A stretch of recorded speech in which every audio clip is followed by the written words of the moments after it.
સતત હવામાન ફેરબદલના કારણે મરચાની ખેતી કરવી ખેડૂતોને મુશ્કેલ બની ગઈ છે। રાજકોટ જિલ્લાના ગોંડલ, વીરપુર, જેતપુર, ધોરાજી, ઉપલેટામાં વધુ પ્રમાણમાં મરચાની ખેતી થઈ રહી છે। તો રાજકોટ જિલ્લામાં રેશમ પટ્ટો, ડબલ પટ્ટો, ધોલર અને સાનિયા મરચાની ખેતી વધુ થાય છે। ખેડૂતોની યાર્ડમાં ભાવ પણ સારા મળી રહ્યા છે। જેમ કે વાત કરીએ તો મણ દીઠ મરચાના 3000થી 3500નો ભાવ મળી રહ્યો છે। પરંતુ ચિંતાની વાત તો એ છે કે હવામાન ફેરબદલના લીધે પાકનો ઉતાર ઓછો આવી રહ્યો છે।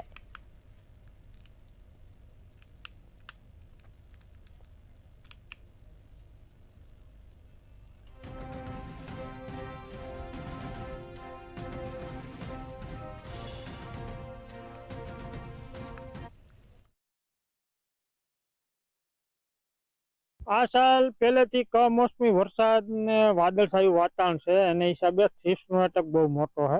એને હિસાબે મરચીમાં જે કુકડ જાવી જોઈએ જાતી નથી અને જે મરચું લાગવું જોઈએ લાગતું નથી। અને બીજા નંબરની અંદર કે જે ફૂલમાં જીવાત એક બેસી જાય છે એનાથી મરચું એને મીંડી છે કે એનાથી મરચું બંધાતું નથી એટલે બીજો ફાલ લાગ્યો નથી, પેલો ફાલ જે હતો એ જ આવ્યો।